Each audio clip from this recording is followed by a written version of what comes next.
உங்கள் வாயை பிளக்க வைக்கக்கூடிய 3 சுவாரஸ்யமான கிரிக்கெட் ஃபேக்ட்ஸ். நம்பர் 1, இந்த உலகத்திலேயே பெஸ்ட் டாப் ஆர்டர்னு சொன்னா அது சிக்கர் தவான், ரோஹித் சர்மா, விராட் கோலி தாங்க. 3 பேருமே டாமினேட் பண்ணாத டீமே இல்லைன்னு சொல்லலாம். உதாரணத்துக்கு சொல்லணும்னா 2013ஆம் ஆண்டு ஆஸ்திரேலியாவுக்கு எதிராக நடந்த போட்டியில 360 ரன்னை 3 பேருமே சேஸ் பண்ணிட்டு இருப்பாங்க.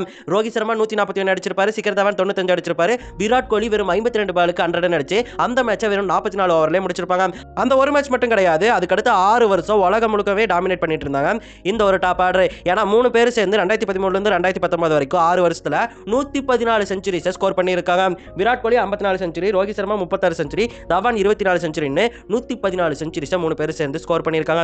இந்த ட்ரீயாவை யார் மிஸ் பண்றீங்க அப்படிங்கறத கமெண்ட்ல சொல்லிட்டு போங்க. நம்பர் 2, ஒரு டெஸ்ட் போட்டியில ஒரு ஓவர்ல அதிக ரன் விளாசி சாதனை படைத்த நபர் யாருன்னு கேட்டா எல்லாருமே ஒரு பேட்ஸ்மேன் தான் சொல்லுவீங்க. ஆனா அது பண்ணது ஒரு பவுலர், அதுவும் நம்ம தலைவன் ஜஸ்பிரித் பும்ரா தாங்க. 2022ஆம் ஆண்டு இங்கிலாந்துக்கு எதிராக நடந்த போட்டியில நம்ம யுவராஜ் சிங் பிரிச்செடுத்த ஸ்டூவர்ட் ப்ரோடுக்கு எதிராக இந்த ஒரு சாதனையை அவர் பண்ணியிருப்பாரு. அந்த ஓவர்ல அவர் 35 ரன்களை விளாசி இருப்பாரு. அன்னைக்கு யுவராஜ் சிங் கிட்ட ஆசீர்வாதம் வாங்கிட்டு வந்திருப்பாரு போல. அவர் பாலை பார்த்து சுத்த அந்த பால் எல்லாமே பேட்ல பட்டு பவுண்டரி நோக்கி போய்கிட்டே இருந்துச்சு. நோ பால்ல ஒரு 6, ஃப்ரீ ஹிட்ல ஒரு 4ன்னு அடிச்சு கலக்கி அதுக்கப்புறம் ரிஷப் பண்ட் மாதிரி படுத்துக்கிட்டே ஒரு ஷாட் அடிப்பாரு, ரோஹித் சர்மா மாதிரி புல் ஷாட் ப்ளே பண்ணுவாரு.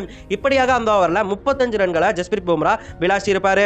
இதுதான் ஒரு டெஸ்ட் போட்டியில ஒரு ஓவர்ல அடிக்கப்பட்ட அதிக ரன்களா கருதப்படுது.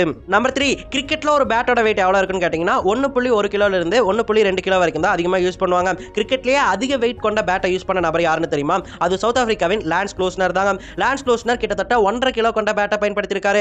பேட்டுக்கு ஒரு பேர் வச்சிருப்பாரு, SS ஜூலோ அப்படிங்கறத அந்த பேட்டோட பேரு. இவருக்கு அடுத்தபடியா அதிக வெயிட் கொண்ட பேட்டை யூஸ் பண்ணவர்னா சச்சின் டெண்டுல்கர் தான். சச்சின் டெண்டுல்கர் பேட்டுமே 1.47 கிலோகிராம். இந்த வெயிட் கொண்ட பேட்டை தான் அவர் ரிட்டையர்ட் ஆகிற வரைக்கும் பயன்படுத்திக்கிட்டே இருந்தாரு. எப்படி அந்த மனுஷன் இவ்வளவு வருஷமா வெயிட் கொண்ட ஒரு பேட்டை பயன்படுத்தினான்னு சொல்லிட்டு இப்ப வரைக்கும் எனக்கு புரியலங்க.